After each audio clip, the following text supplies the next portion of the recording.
Want your DJI Lito X1 to follow a car? Here's exactly how to do it.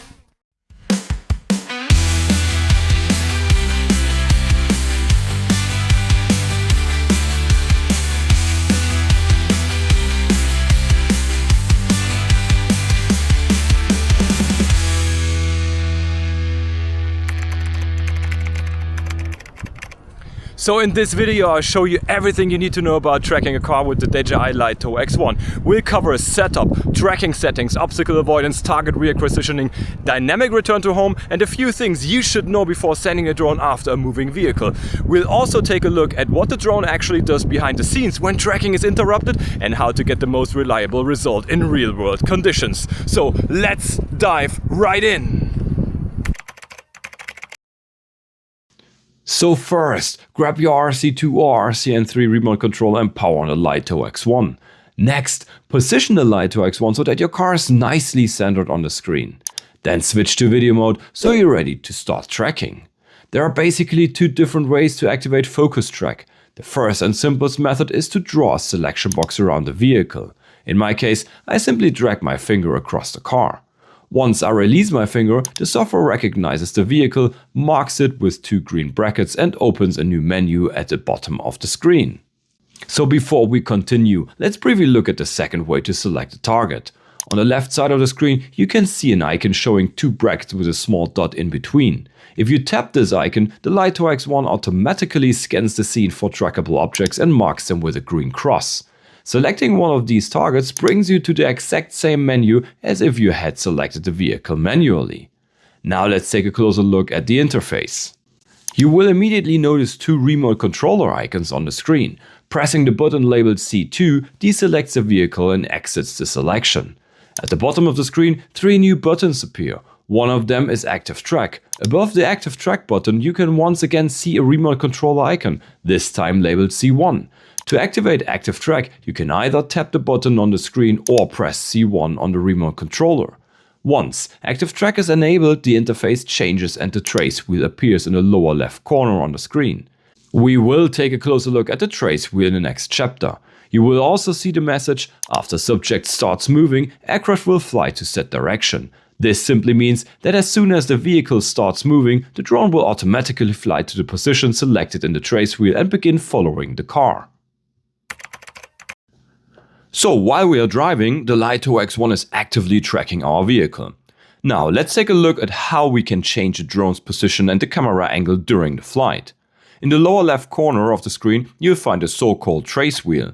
In the center of the wheel, you can see the vehicle. Around it is a circle with 8 different positions that the drone can fly to while tracking. For orientation, you'll notice the labels F for front, B for back, L for left and R for right. Each of the 8 positions is marked as a small dot. Tapping one of these dots, the Lito X1 will automatically move the selected position while continuing to track the vehicle. This allows you to quickly switch between front, rear, side and diagonal tracking shots without manual flying the drone. The expected flight path is also displayed as a green line, so you can always see where the drone is heading to. Once selected, the route is executed automatically. Altitude adjustments work a little differently. To raise or lower the drone, you need to use control sticks on the remote controller.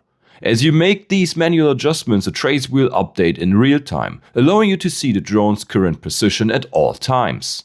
Combining the trace wheel with joystick controls gives you a lot of creative freedom and allows you for very dynamic and exciting shots.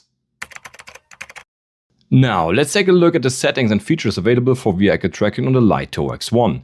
There are two ways to access these settings. If you're already tracking a vehicle, simply tap the small icon with the 3 lines and dots located above the trace wheel. This takes you directly to the focus track settings. Alternatively, tap the 3 dots in the upper right corner of the Fly app, select the Control tab and scroll down until you reach focus track settings.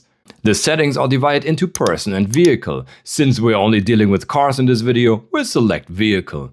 You immediately notice that there aren't many settings available. If you used the Neo 2 or Mini 5 Pro before, you'll know that those drones offer a few additional options. The first setting is camera motion. This controls how aggressively the drone changes position while tracking. When set to normal, the focus is on creating smooth and cinematic footage. When set to fast, the Lito X1 prioritizes reaching the selected trace wheel position as quick as possible. As a result, position changes may appear more abrupt, especially during transitions. The next option is near ground flight. When enabled, the Lito X1 is allowed to fly lower than 6 meters while tracking. I usually leave this enabled because it gives the drone more flexibility and can result in much more dynamic footage. However, there's also additional risk involved. Flying lower increases the chance of hitting obstacles such as bushes, tall grass, or other obstacles near the ground, so use this setting with caution. At the very bottom of the menu, you also find a reset button in case you want to restore all settings back to their default values. The Lito X1 also includes a very useful feature called Dynamic RDH. Normally, the home point is a fixed location on the map. If the drone loses signal or reaches a critical low battery level, it will automatically return to that location. During vehicle tracking, however, this can become a problem. By the time the drone needs to return home, you may already have traveled hundreds of meters or even several kilometers away from the original takeoff point. To solve this, the home point can be linked to the controller.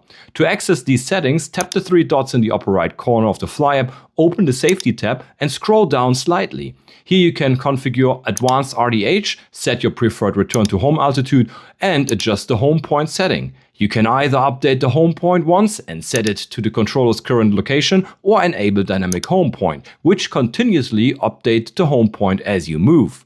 This ensures that the Lito X1 always returns to your current location instead of flying all the way back to where the flight originally started. For vehicle tracking, I highly recommend enabling this feature.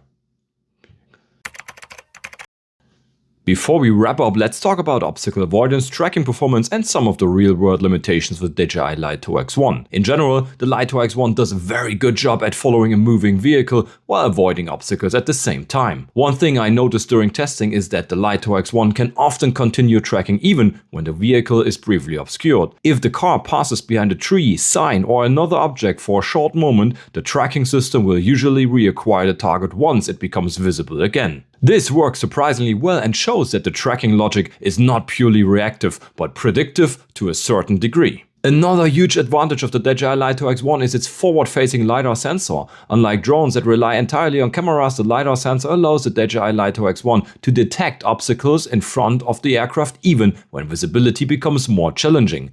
This can be particularly helpful during forward flight and in low light conditions. However, even with LiDAR, obstacle avoidance should never be treated as a guarantee. No matter how advanced the technology becomes, you remain responsible for the flight at all the time. Obstacle avoidance should be viewed as a safety net, not something you can blindly rely on. For that reason, I strongly recommend using vehicle tracking only in open areas whenever possible. Lightning conditions can also have a significant impact on performance. Strong backlight, deep shadows, fog or poor lighting conditions can make it harder for the Lito X1 to identify both obstacles and the tracked vehicle. Speed is another important factor. According to DJI, the Lito X1 can track subjects at speeds of up to 12 meters per second, which is roughly 43 kilometers per hour. As the car approaches this limit, the DJI Lito X1 has less performance available for obstacle avoidance, smooth repositioning and camera movements.